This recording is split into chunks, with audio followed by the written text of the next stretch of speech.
There was once a small town where mornings smelled of fresh bread and old rain. In that town lived a golden brown dog named Max. He wasn't special by breed or by looks, but by heart. Every morning Max would sit near the iron gate of a small blue house, tail wagging, eyes bright with hope. That gate had become his world, a world that opened every day for one person, his owner, Daniel. Daniel was a young man, gentle, quiet, the kind who spoke more with kindness than with words. Every day, before leaving for work, he would pat Max's head and say, "Guard the house, buddy. I'll be back soon." Max never missed that command. He waited all day, from sunrise to sunset, watching people pass, watching shadows grow longer, and the sound of evening bells echo. And then, right when the street lights began to glow, he would see Daniel returning. That moment, that first sight, made Max's whole world burst into joy. His tail wagged so fast, his bark turned into laughter. Daniel would kneel, hug him, and say softly, "Good boy. I told you I'd come back." It wasn't just routine, it was love. Days turned into months, seasons came and went. The same gate, the same waiting, the same reunion. Until one morning, something changed. Daniel left home as usual, but his voice sounded tired. He patted Max slower, smiled weaker. "Guard the house, buddy. I'll be back soon." Max barked happily, not knowing those were the last words he'd ever hear from him. That evening the sun went down, the streetlights came on, but Daniel didn't return. The gate stayed closed. The night grew quiet, and Max sat still, waiting. Neighbors thought maybe Daniel had gone somewhere for a few days, but Max didn't think he knew his owner would come back, because promises meant something, because loyalty was not measured in hours. Rain came, days passed. Still Max stayed near the gate. The world moved, but for Max, time stood still. The waiting, days turned into weeks. The little blue house grew quiet, dust gathering on the doorstep, weeds crawling up the gate. But Max never left his post. Every morning he woke to the sound of birds, stretched his tired legs, and took his place by the gate, eyes fixed on the street where Daniel used to appear. Neighbors began to notice. The old woman who sold flowers would leave a bowl of water by the fence. The milkman would drop a biscuit now and then. Children on their way to school stopped to pat his head. But Max never moved far from that gate. He'd eat only what was near it. Even in the cold rain, even when thunder shook the sky, he stayed. His fur matted, his ribs showed, but his eyes still searched for one face. Some people whispered, "Poor thing, he doesn't understand." Others said, "Dogs forget after a while," but they were wrong. Max didn't forget. He remembered every step, every smell, every sound of Daniel's voice. He would tilt his head at every car that slowed near the gate. Sometimes, he'd stand up, tail wagging, thinking it was him, but the car would pass, and he'd sit down again, silent, patient, loyal. Seasons changed. Autumn leaves fell like old promises.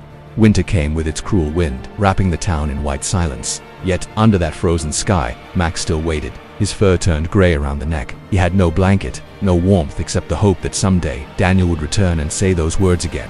"Good boy. I told you I'd come back." One evening, a little boy walking home asked his mother, "Why does that dog sit there every day?" The woman smiled sadly, "Because he's waiting for someone he loves." The boy looked again, eyes wide, as if trying to understand love that deep. And somewhere in the distance, a train whistle echoed the same sound Daniel used to hear every morning before leaving. Max lifted his head at the sound, eyes shining one more time. Hope flickered like a tiny flame in the cold air. But Daniel didn't come. Not that night. Not the next. Still, Max waited, because love doesn't count days, it just believes. The years of silence, years rolled by like slow winds through empty streets.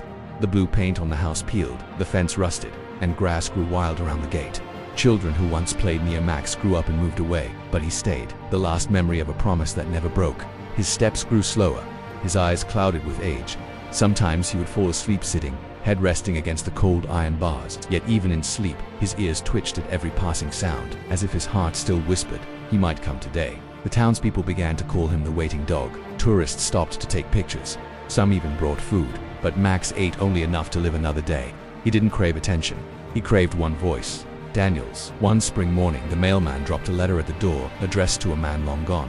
Max sniffed it gently, tail thumping weakly, as if the paper carried his scent. Hope flickered again, but the house stayed silent. That evening, as the sky burned orange, Max limped to his usual spot, lay down, and rested his head near the gate, the same place where love had once touched him every morning. The streetlight flickered above, casting a faint glow on his tired body. The world had changed, but Max's heart never did. For him, loyalty wasn't a choice. It was life itself.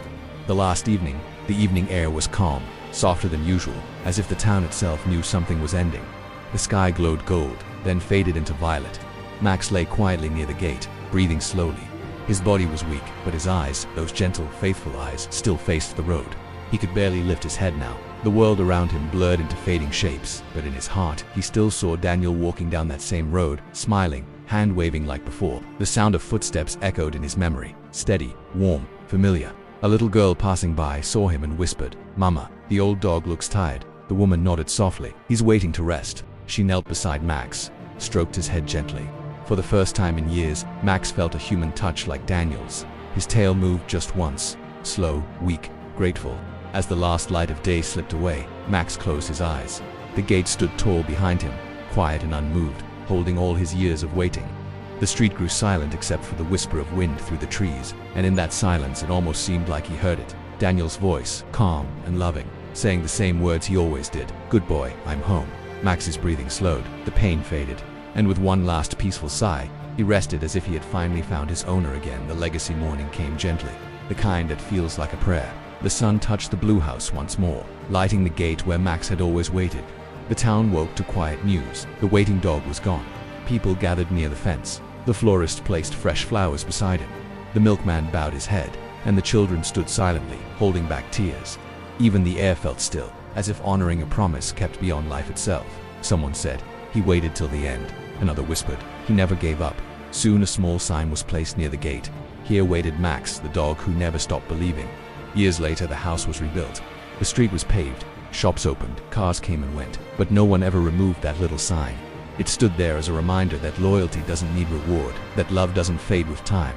Sometimes, on quiet evenings, people passing by say they still feel something near the gate, a soft warmth, the faint wag of a tail, a spirit that still guards the house it once called home. And maybe, somewhere beyond this world, Max finally runs again, young, strong, free, beside the one he waited for all his life.